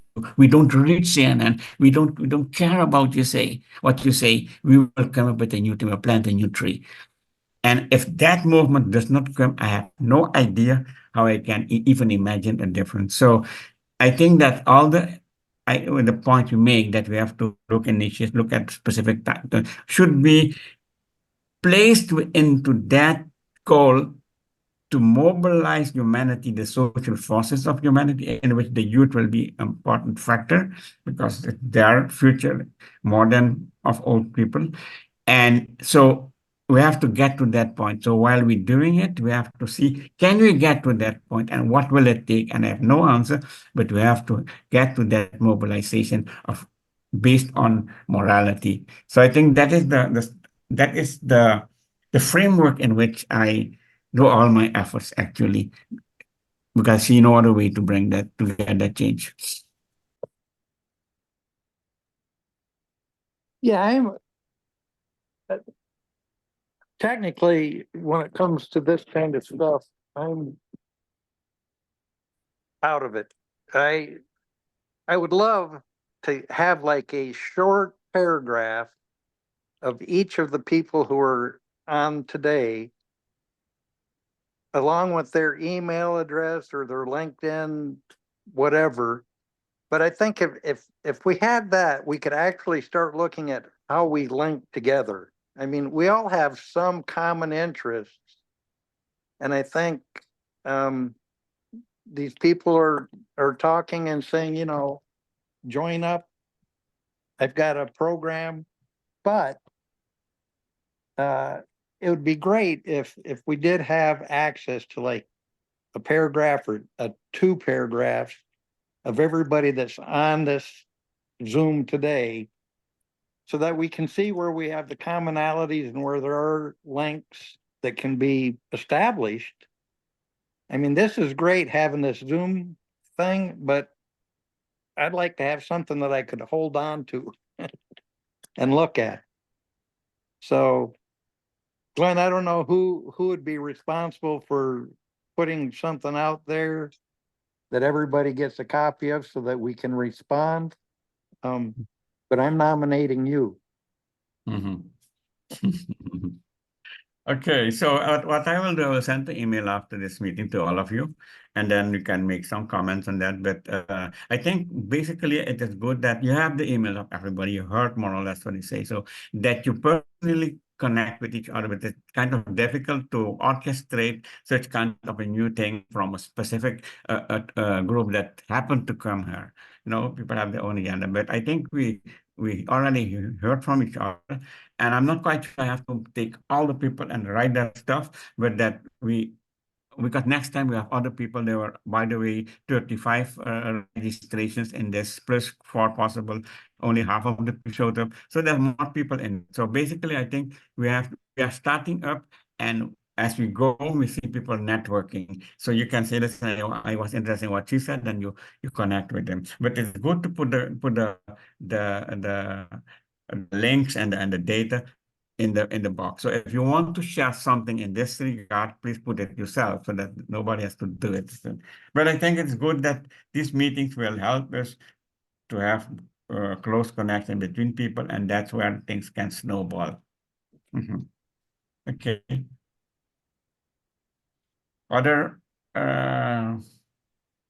So I think we should go for a final round now. because people have their, you can stay, you can hang out, but people have their commitment. So let's give a final round. Somebody wants to say something to wrap up.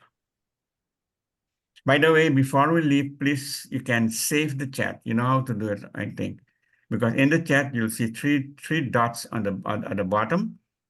If you open the chat, you see there on the bottom 3 dots, and you click on the dot, you see save chat, and everything will be saved. And it will go in your Zoom directory, actually. So just go open the chat, go to the bottom, you see save chat, and you click save chat, the 3 dots, and then you have everything saved.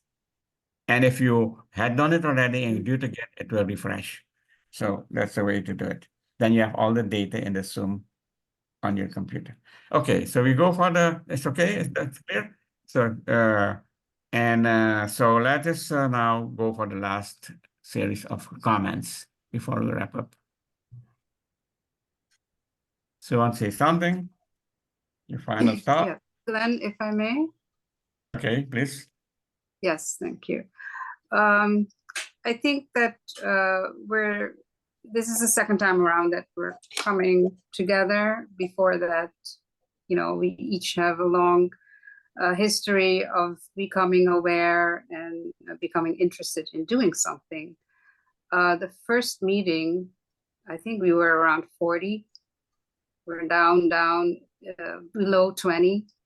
I'm afraid the third meeting, if we don't change anything, will become even a smaller group. So I think it's time to take action towards the overall goal. And for that, we need to have more detail into the goals themselves, the sub-goals, if you will, and how to organize the different expertise that is coming together here. I think that's also necessary to do, and to just pick out a couple of subjects or goals that we will work towards. And maybe for that, it has been mentioned already, we need to meet in subgroups, combining the efforts in a more along more detailed subjects. But I really don't see in another way to go forward. We need to become more concrete in our actions. Okay. Other thoughts? Yes, sis.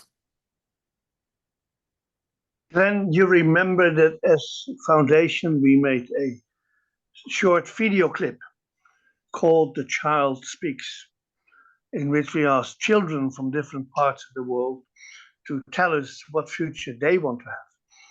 And I would very much like in one of the upcoming meetings to involve children, because, many of you are younger than I am, but certainly the ones who are more or less reached my age, we see the notion of an exit already, over there. And most of the plans that are being made for this planet are being made by people who are on their way out. And I think plans really need to be made by those who still have to live on this planet and have to try to heal this rupture with Mother Gaia and so on and so forth. That's not us. I think that's really another generation. So I would really like, maybe the kids that spoke in this film, we can invite them to talk to us. Because usually, we speak for children. We speak for the future inhabitants of the planet. And a crucial notion that came up today was listening. But the ones that really need to be listened to, I think, are the children, and particularly the young ones that are among the best philosophers that you can have. As a short note, I was involved with the United Nations Convention on the Rights of Children, and I wrote some of the paragraphs in relation to communication. And only on my way back, I realized that this was very strange. These were all relatively senior people deciding what rights children should have. There was not one kid involved And I'm now proposing to children's groups around the world, that they draft their own children's convention. They have to articulate what rights and responsibilities kids think they should have, and we should take seriously. So maybe that would be an idea for one of our upcoming meetings, to get the children, the future inhabitants of planet Earth, involved. Okay. Right. I will put put it in the chat in the group. Let me see. So everyone is sent it. I put the link for the child speak in the group. Yes, David. Thank you very much. Sorry, thank you very much for this conversation engagement thing. I think it is about action and empowering our listening, not our talking, our listening. I put in a little thing at the end there saying that I've recently engaged a couple of groups. I think we're all suffering from the same problems. And I feel that there's a potential for us to co-create a kind of protocol for meetings, which has potentially more power than any meeting that's happening in an office or in any organizational structure. But the requirements for that kind of meeting regarding heart-centered listening and various things, but also an alternative economic. So it has power, okay? And I think it's possible for us to co-create that. I think all the pieces are there, and I think if we get the right people together, we can maybe create that. So I think it might be able to help this kind of meeting and any meeting that we go to. Okay, so if anybody's interested, please have a look. I'm a teacher. I engage kids. I was privileged to witness things in my classes to self-organizing.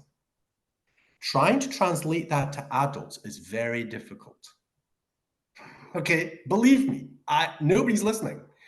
And so to bring a child in, I go, well, that's not bad, but I engage children. I'm still engaging children, and I still can't get across how they do it.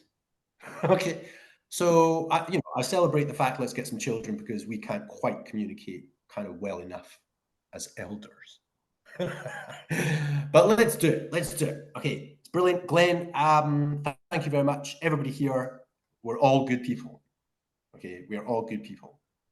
So I will see you another time. Be well.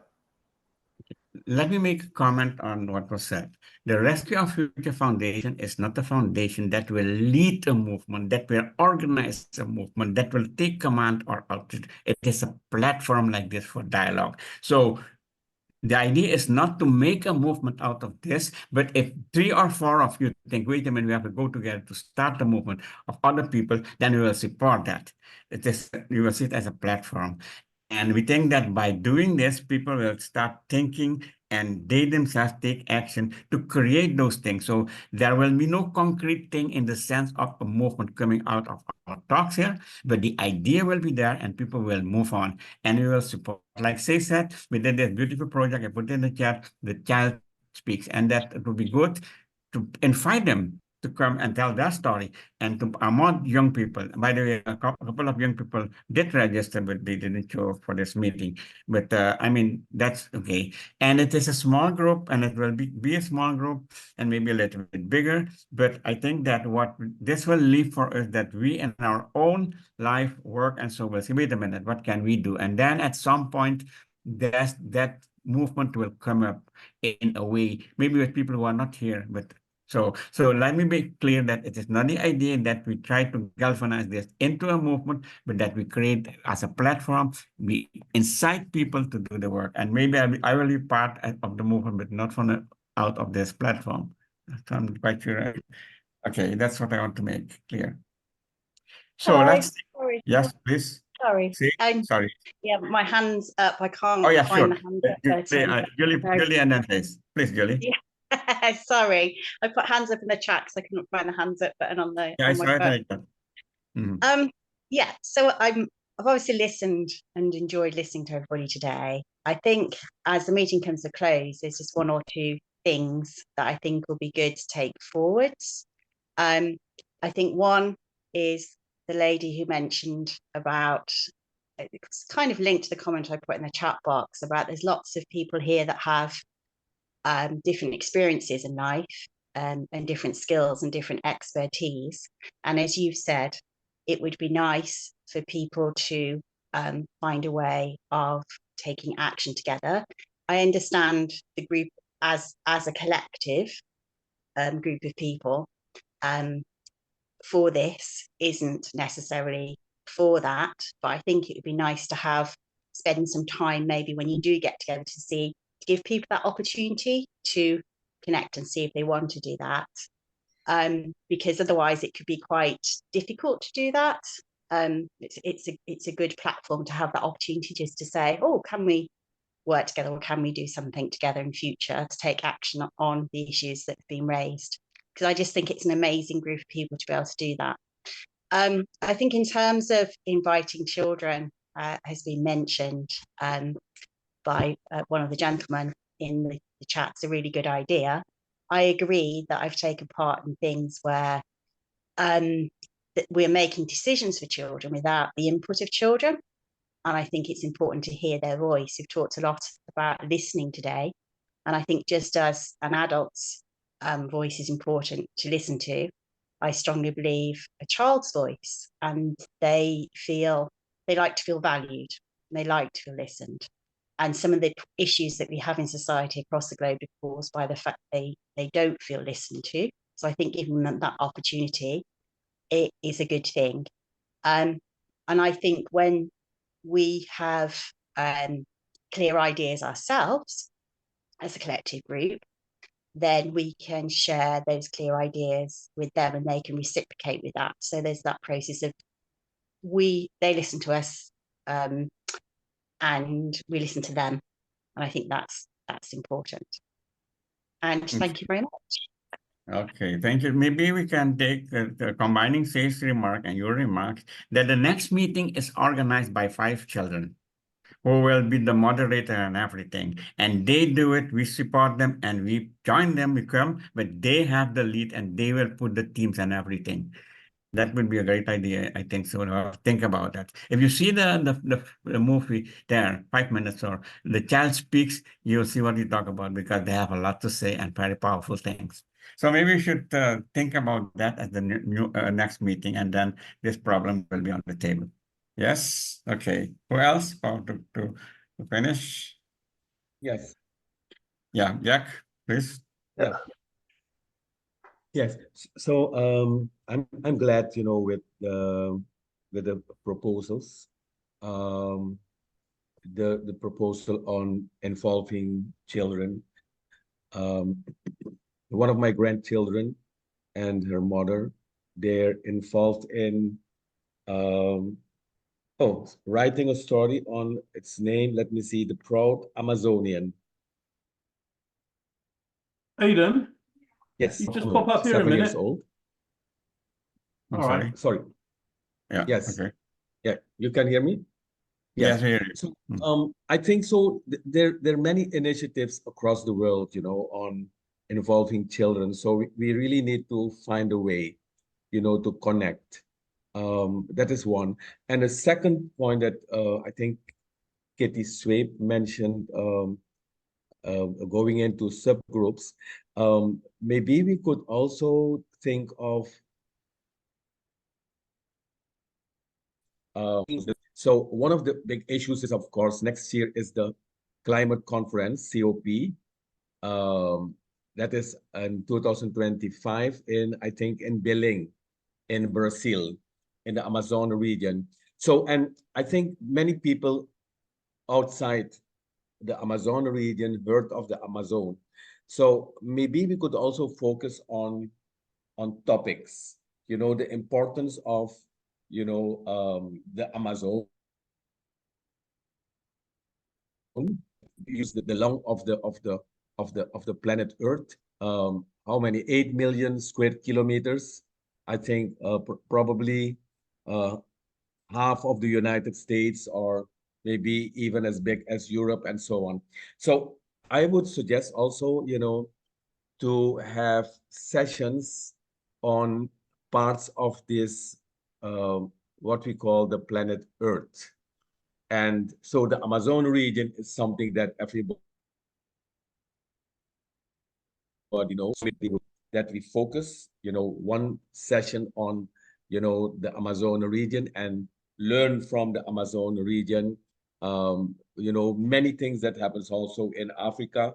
The second largest forest is in Africa, and then other forests in Asia and so on. I think that would help, to have sessions and to get more people involved in the sessions. Okay, it's a good idea for next session, so we'll get more ideas. Yes, we'll have to wrap up because people have their own agenda. So like if a last chance to make your final comments before we close the formal part of this. Just briefly, Dan, thank you very much, and thank you, everyone. It's been actually, for me, quite deep and rich time spent together. And I just have one feeling, really, which is on the one hand, I think that about despairing hope or despairing positivity, maybe Case, it was you mentioned that, but and I talked somewhat about that at the start. It's just another feeling I have, which is we and I think perhaps millions of people like us are out there, often on our own, self-fueling, self-resourcing, thinking late into the night, not sleeping properly because it's going around our minds, doing what we can the next day. As I listen to people's lives and activities, I feel like there's something at work. That's us, and like we carry it, but it's not just us. I feel almost as if there's something supporting the human whilst we do all this stuff that often we may not feel that supported in. So that's my closing comment. Thank you, everyone. Thank you, Paul. Very wise words. Okay, so before we wrap up, we can say, let me say something. I feel very good in a world that is very bad. And why? Because I do everything I can to make it a better place. I sleep well, I have no stress, I do that. And I hope that that will make a difference. Hopefully, if it doesn't make, I did what I could do. And that's for all of us. But I have the feeling that more people feel that we cannot accept, we cannot be setting ducks, and that we have a potential to bring people together. How? What will be the organization? It will turn out by itself. But I have a kind of good feeling that even when we see that wars and all kinds of things, and we know maybe when we finish, we heard the first atomic bomb was thrown, which is a big possibility in the coming weeks. It's possible. Then still we go on and we find a way to see whether we can do something. So I think we should be positive and feel well because we are doing the best thing we can, and that gives peace of the heart at least. That's my last comment to say so. Okay, then so we're ready? No comments, further comments? Then we can at least formally close this. And if you want to hang around, we can just talk a little bit. But basically, thank you all. It is, as we see, there is a lot coming on the table, a lot of like confused teams, but everything has something in common, that it is part of that same thing we want to do. How we'll do it, well, that's the big riddle we have to solve. But that we will do it, I think it's worthwhile to do that. So I will thank all of you for having participated here. We'll think about the next meeting. That idea of the children sounds very great. So you see children there, and you see the older people sitting and following the children because they have command. That is fascinating idea. Okay, so thank you all of you, and have a good further time. Thank you, Glenn. Thank you, everyone. Okay. Yes, thank you. Okay.